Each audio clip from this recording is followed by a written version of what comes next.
Como eu comecei, eu tive a felicidade de trabalhar numa loja que era montagem de rádio. Meu patrão recebia muito pessoal que ia para a Europa buscar equipamento eletrônico.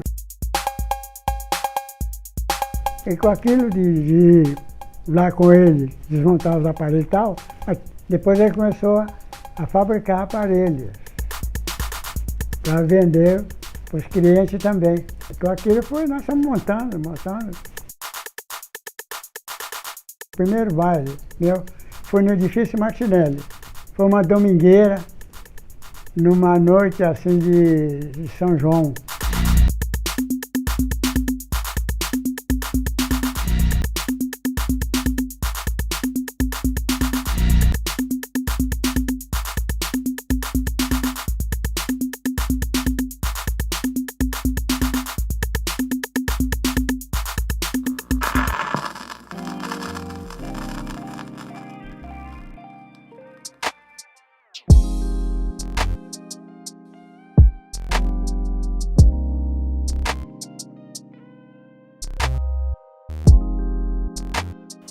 Meu pai teve a felicidade de trabalhar numa loja onde ele aprendeu a mexer com som.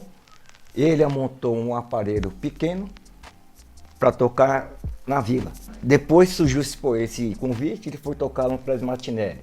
Dali ele teve que dar uma mexida no aparelho já, né? Teve que aumentar um pouco a potência. Quando ele saiu de lá para vir para Rio Branco, ali já teve que mudar todinho o sistema. Mas o pessoal não tinha baile mecânico nessa época. Os bailes que tinha era baile de orquestra e baile de conjunto. O baile de conjunto era um baile popular, que você podia pagar um preço a menos e não tinha tanto problema com um clube. Você entrar no clube tinha problema. E era orquestra, então era baile caro.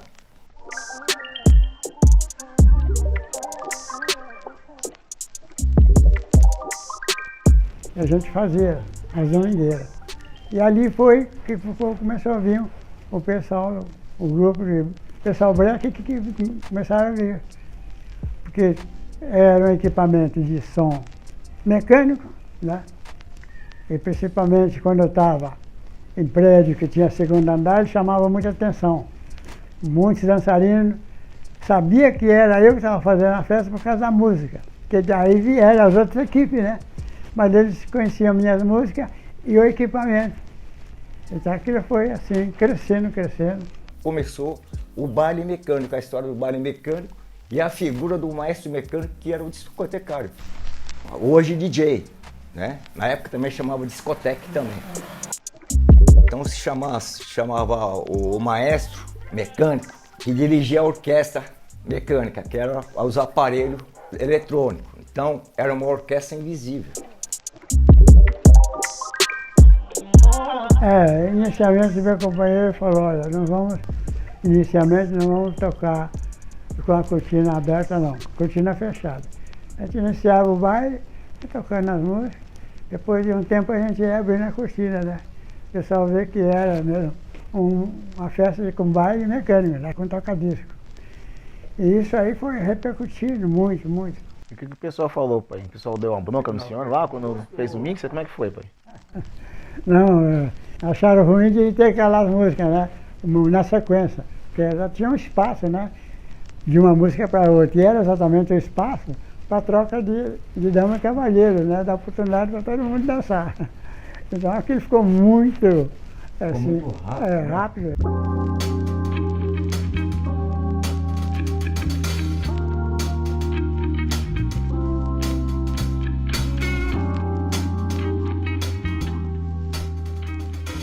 Na época, o pessoal não tinha diversão, assim, não tinha acesso de diversão para o povo negro. Você entende? O povo, o que tinha diversão? Era o campo de futebol, era um parquinho, de vez em quando um cinema, clube de elite, nem pensar para entrar, você entende? Quando surgiu esse baile, foi uma maravilha. Porque quando o pessoal viu que dava para fazer baile, isso aí começou a juntar pessoas. A balada, desde sempre, e não seria diferente na dele, e o que evoluiu depois, formou muito casamento, né? Casamento, muitas famílias foram formadas dentro desses ambientes. Então, a partir desse evento, essa questão que ele fez, formou famílias, porque as pessoas, elas iam, homens e mulheres iam nos alfaiates, iam mandar fazer roupa, então ia no cabeleireiro e tudo mais, enfim. Lógico que isso ia dar a geração das boas lá, né? E aí então formou-se muitas famílias dentro do ambiente de festa.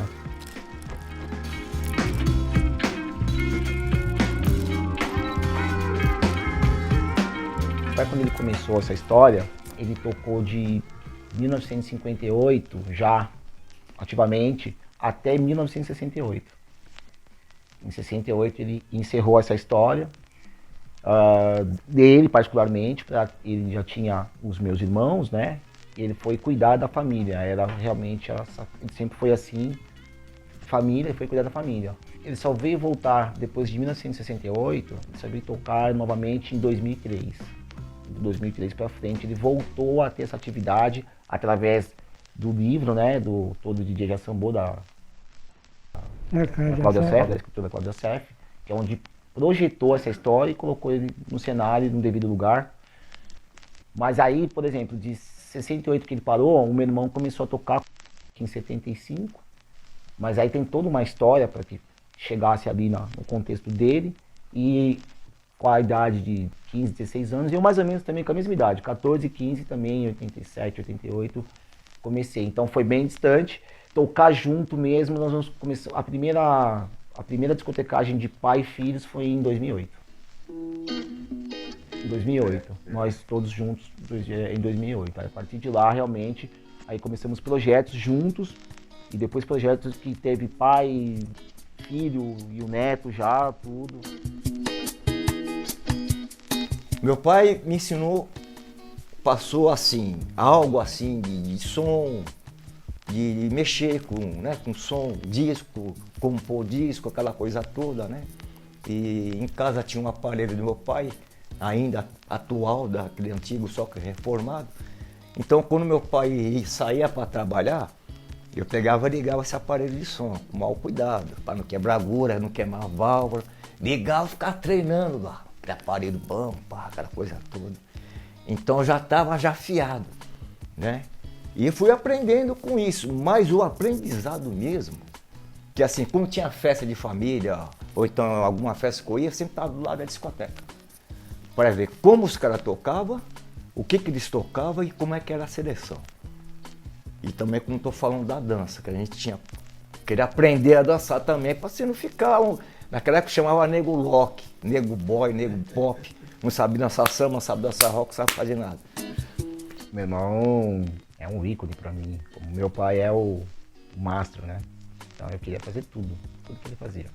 Aí meu irmão, ele gostava de assoviar quando ele tava meio que lá curtindo a música, eu também gostava. Eu queria fumar, eu queria ter bigode. E aí eu já cresci já com muito disco, diferente dele, que não, ele também já cresceu com muito equipamento e disco, mas eu cresci com mais, tinha mais quantidades, porque ele já tinha inserido, já tinha aumentado o acervo, enfim. Então eu cresci com mais equipamento dentro de casa. E eles saíam, eu, molecão, ia lá. Primeiro que eu ficava vendo eles ligar o som fica ligado nessa disposição, então eles estavam ligando lá, eu ia com o carrinho na parede, ficava lá, tipo, fazendo que estava passando com o carrinho, mas eu estava olhando o que eles estavam fazendo. E depois, quando eles iam pro baile, eu ia lá e ficava colocando os fios até sair o som. Saiu o som, aí eu começava a fazer a mesma coisa que ele, olhar o disco que eu já tinha escutado. E assim a gente foi pegando gosto.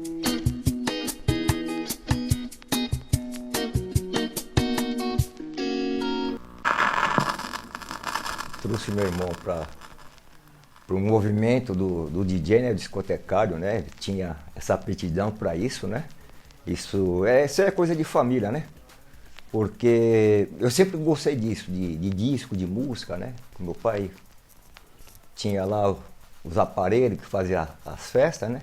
E tinha um de casa lá, então a gente sempre ficava ouvindo música, então estava sempre antenado, né? E pegando experiência, né? Aí tem um outro primo nosso, que ele vem ser, assim, a escola dele foi esse meu tio, irmão do meu pai, o caçula. Então nós íamos sempre lá no Jardim Brasil. Na casa deles lá, eles faziam uma tarde dançante, Lá, o baile lá comia quente, lá era quente. E ele tinha muito disco bom. Ele falou, aprendi a tocar com o seu tio. Então, esse meu primo que me incentivou mais ainda.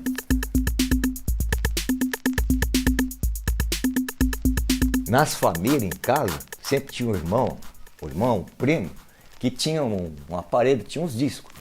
Então, geralmente, quando tinha essas festas em casa de família, as irmãs iam lá e tocavam também.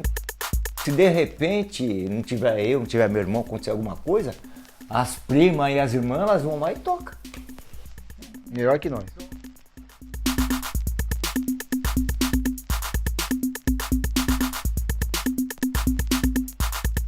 É uma alegria sem preço, sabe? Não quero imaginar, né? Que eles iam seguir esse segmento, né? Acompanhar. Não podia imaginar. Mas como eu tinha escola em casa, e como eles retratam, enquanto eu estava trabalhando, eles estavam lá tocando, eles foram pegando a manha. Aí, né, um fala pro outro, não, é assim, é essa, a música, aquela outra. Sempre dei a liberdade para minha filha e para meu filho, liberdade para que eles escolhessem o que eles quisessem. É time, nunca interferi em nada. Nós estimulamos e ensinamos eles o estudo, isso é o principal. Mas a partir do momento que passou a ser DJ, eu fiquei feliz, realmente eu fiquei feliz. Aí eu consegui me colocar no lugar do meu pai e ver a questão de você passar adiante um legado tão importante, que é esse, o legado musical. E isso me deu esperança de entender que acho que essa árvore genealógica dos DJs, ou a dinastia que existe na família Pereira, ela ainda continua.